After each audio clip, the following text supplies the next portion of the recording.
Hey there, and welcome. Today, we're diving into a really powerful, century-old Italian business concept that honestly might just change the way you think about what makes a company successful. It's a single word, economicità. You know, we've all wondered this, right? You see companies explode onto the scene and then just vanish.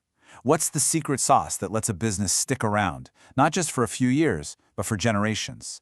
Is it all about profit? Is it some new tech? Or just dumb luck?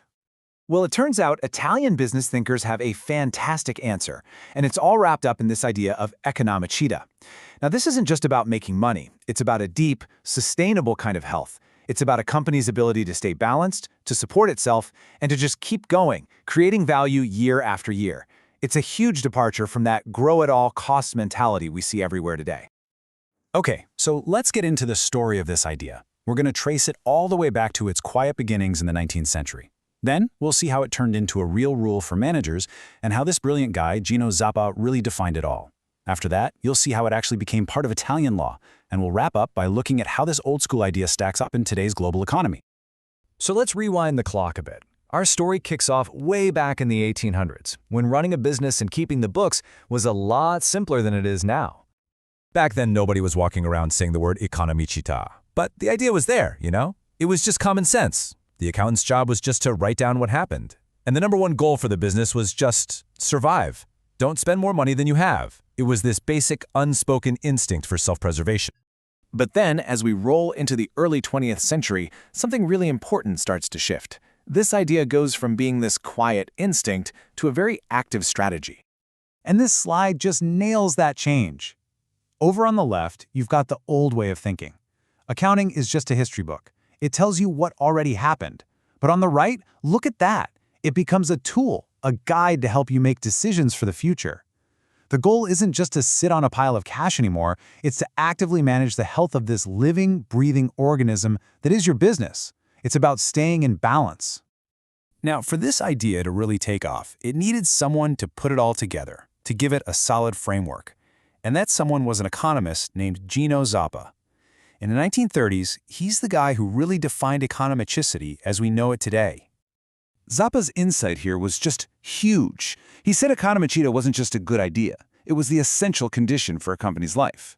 And look closely at the words on the screen. This is the real game changer. It's not just about surviving anymore. It's about the ability to create value over the long haul. That's moving from just playing defense to playing offense. So how do you actually do this? How do you get to this healthy state? Well, Zappa broke it down into 3 simple tests. First, the economic test. Are you actually making a profit? Are your sales covering your costs? Simple enough. Second, the financial test. Can you pay your bills? Is cash actually flowing the right way? And third, the patrimonial test. Think of this as the health of your balance sheet. Is your foundation solid? Do your assets and your debts make sense together? For Zappa, a truly healthy, sustainable company had to be able to say yes to all 3, all the time. Now, what's so cool is that Zappa's theory was so logical, so powerful, that it didn't just end up in some dusty old textbook. After World War II, when Italy was rebuilding, these very same ideas got woven right into the country's corporate laws. I mean, check this out. The Italian Civil Code basically wrote economicità into law. It forced companies to be prudent, to protect their capital, and, this is the big one, to operate under the assumption that the business is going to be around for a long, long time. This made accounting a tool not just for the boss, but for everyone with a stake in the company, all centered on this idea of long-term health. Okay, let's fast forward to today. For the last few decades, there's been this huge global push to get everyone on the same page with accounting rules.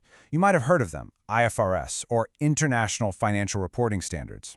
And this has created a really interesting conversation, and maybe even a little tension, with Italy's traditional way of looking at things. This comparison really lays out the difference in philosophy, doesn't it? The Italian tradition, economicità, is all about playing the long game. It's about stability, internal health, and keeping those 3 equilibria in check. International standards, though, are often much more focused on giving investors a snapshot of right now. They use concepts like fair value, which can jump all over the place. So one philosophy prizes stability, while the other prizes tracking current market performance. So what's the big takeaway here? It's that even with all the pressure to globalize, economicità is still kicking. In Italy, it's this powerful lens that people use to look past the noisy surface-level numbers. It helps them ask the deeper questions. Is this business really healthy? Is it built to last? Is it profitable in a way that can be sustained? And that kind of leaves us with a final pretty big question, right? In a world that is completely obsessed with next quarter's earnings and crazy fast growth, is there something really valuable we can all learn from this Italian focus on long-term balance and holistic health? Maybe, just maybe, this old idea is more important now than it has ever been.